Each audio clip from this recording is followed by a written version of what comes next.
Greetings, and welcome to Call of Cthulhu, the official adaptation of Chaosium's tabletop RPG from Focus Home Interactive and Cyanide Studio. This is you, Edward Pierce, war veteran, private investigator, struggling alcoholic. You come to the near-forgotten Darkwater Island to look into the deaths of the Hawkins family after an inferno engulfed their stately home. Well, here we are, Hawkins Mansion.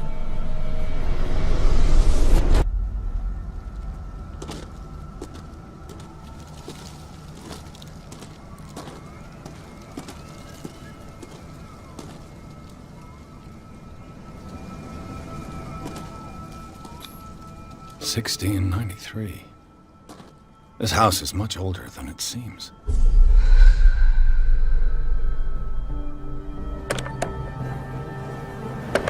Whoa! Whoa! You were trying to force the door, you nosy prick! Easy, sir, all right? Put down the axe. You know what we do with rubble like you? We gut them. Dump them into the ocean. Whoa! You're Mr. Winchester. Lower that axe. Let's talk calmly. I'll show you how we have it out on Darkwater. The encounter with groundskeeper Winchester can be resolved in a number of ways. Intimidation, subterfuge, good old-fashioned sneaking, it's your choice. Your skills will determine your fate and are improved throughout your journey. Dead to rest in peace. Follow me. I know the place. Incidental details will tie into your understanding of what happened to the Hawkins family, and the story of the island as a whole. Your skills will determine how much knowledge you can glean from a painting, a book, or a ritual circle. The Last Supper of the Hawkins. What does this tell me?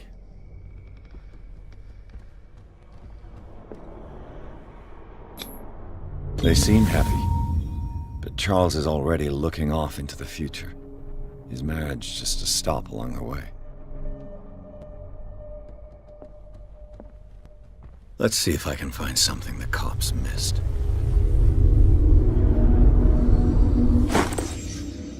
They had a fight. Pierce is not a magical being, but he is extremely perceptive, and a great investigator. Did Sarah Hawkins lose one of her shoes? How? The child's corpse left a trace. During these reconstruction scenes, you find clues to quite literally build a picture of what happened. Did someone escape the fire? The more clues you find, the more you will know heading into conversations and other situations in the future. If the painting I found on the docks really came from here, how come it didn't burn? Of course, in Call of Cthulhu, knowledge has a price, and blissful ignorance is sometimes preferable. The more you discover, the closer you come to truth, the further you push your sanity to the brink and risk the abyss of madness.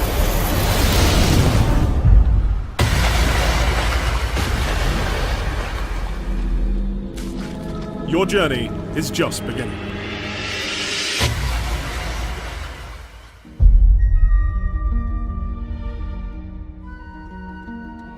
So, Chaosium takes a very rich universe of Lovecraft, with cosmic horrors, ancient gods, and they make this pen and paper RPG. So we take our roots from this pen and paper RPG. Okay. Did you guys play the game? Or? Yes, of course. Yeah. You did? Okay, good. Like the tabletop game? Like Yeah. Oh. Long time ago. That's pretty impressive. I know a lot of these games are so popular, tabletop coming back, and to bring this art and to bring this setting and to bring it so alive is such a treat for fans of Cthulhu and Lovecraft. Thanks, Stranger Things. Right? Yeah, I guess we can attribute them. I was going to say Matt Mercer and all the wonderful work the D&D community is doing. Shout out Anna Prosser. But the setting of Lovecraft is so important to his storytelling. Can you tell us a little bit about where the game is set, and is it northeast of the United States? Yes, sure. You want to go? Yes. So the story takes place on a remote island named Darkwater.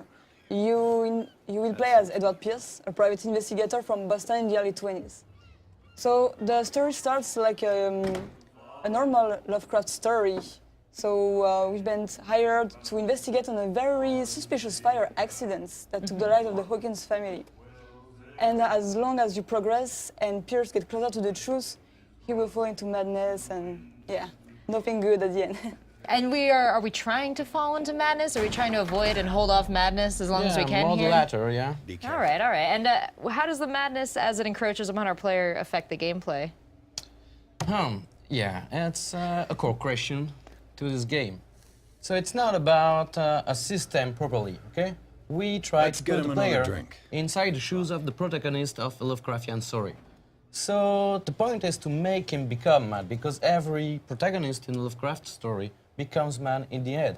So it's not about playing with a system. We didn't want the player to be aware that there were a system working behind the scene, because then he would understand it and he could, have be able to master it. Right, yeah. Yeah, so no, it's pretty story-driven, and you will become mad. The point is, can you retain some of your sanity in the end, so you will still have some free will? I absolutely love that there are things that the player cannot see and does not know as they go through. I'm sure, like, since it's very story-driven, like, do your choices, like, affect everything, like, around you and that kind of stuff?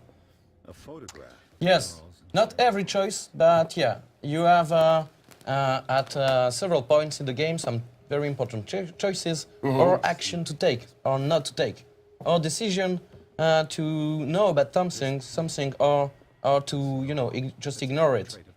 These are the step the player can choose. Excellent. As you're traveling through this game, do you stop and pick up bits of collectibles or lore or stuff like that? All about information. Okay. So it's like hunting for clues. Yeah, but not in a shallow way. Okay. It's more about, at the beginning, this is an investigation. Okay. But as your protagonist begins to understand that he put his fingers into something very horrific, then he will decide that, it's not a superhero. So he will just say, oh, I just got to get out of here. Right. Yeah, so it's, in the end, not very much a game of investigation. It begins like a normal case, as in most of Lovecraftian story. But then it follows up with some kind of survival pursuit. How linear is the story progression? It's linear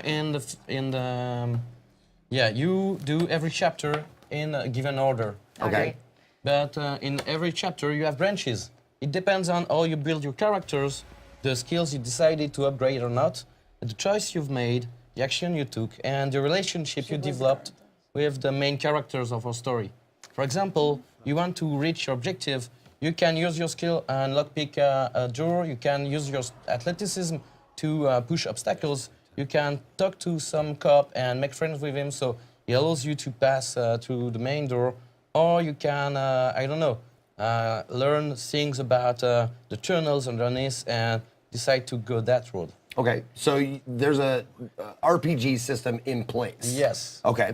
How do you acquire these skills? Is there experience or? Yeah, you have two ways. You want to explain? Yeah, so as you progress through the story, you will be rewarded by experience points. Okay. And there are some other skills that will develop only if you find the right items on the environment. Okay. Like forensic books or things like that. So we have a lot of skills such as occultism, psychology, investigation, or even spot hidden, which is very important in the KGM rulebook. So what you're saying is that a player who is slow and meticulous and looks at every, that's what I do, will be rewarded because you'll find more like... You will be able to do better choices. Okay. So as a coward who is afraid of facing fears and will always make the safest choice to get through the place quickest, am I still going to be able to It depends. move forward in this game? Yeah, of course you will be, but some possibilities will close because you didn't act directly, Sometimes you have to act fast, decide fast, and it will be a matter of guts and quickness.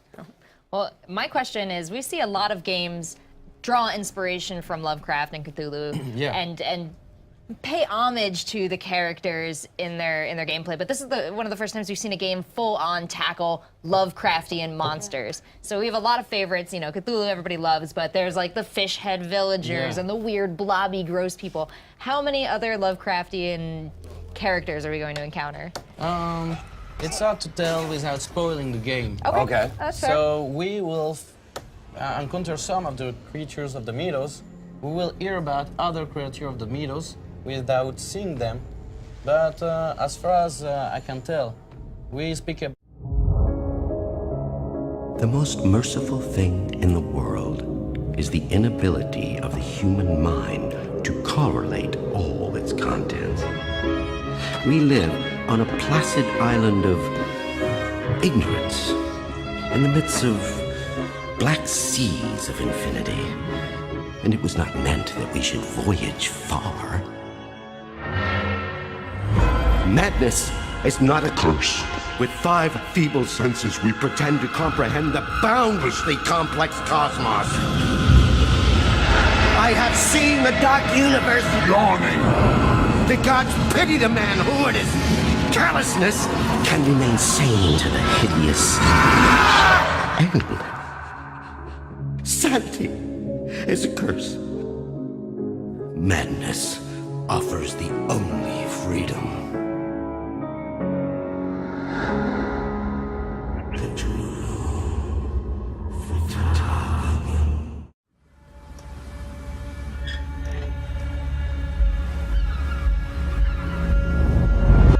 And here's patience and wisdom.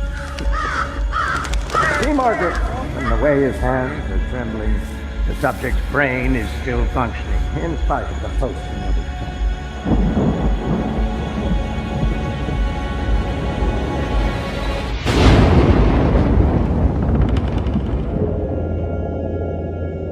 Sometimes regains consciousness just fast.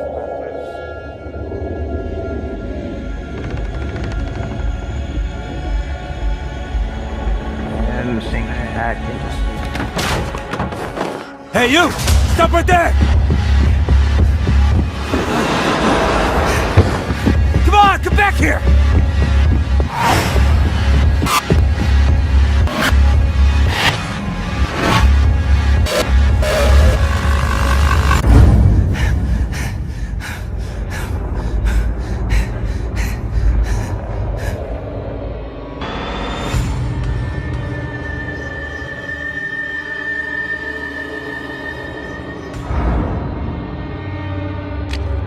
What do we recommend in this kind of situation, Margaret? Peanut butter song. Yeah, you're making progress, Margaret. But you must keep studying.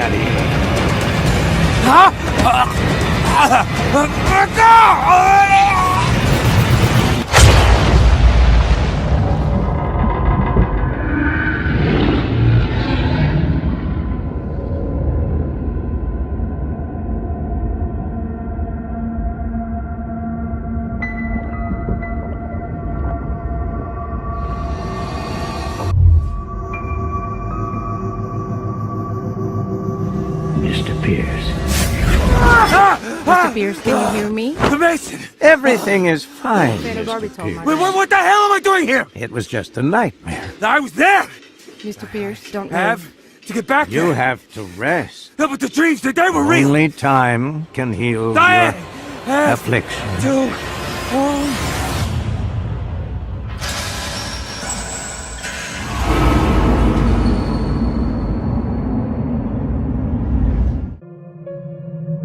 My beloved son, he's... I don't trust them. You must help me, Mr. Pierce. a monster! Are you sure these paintings were hers? This creature is an insult to God. Cast it back into the sea. They are not in the spaces we know, but in between them. Dozens of dead whales floating belly up with unexplained lacerations. That's what I heard. People fear darkness, but if I were you, I would fear light. The fire was an accident. The case is closed. The bodies, they don't match! Turn back while you still can. There's nothing to find here. I have seen things. Dreams of the deep, of a lightless city. Have you had those dreams as well? He's dreaming. He will awake. Mr. Pierce, have you ever questioned your own sanity? Maybe you should.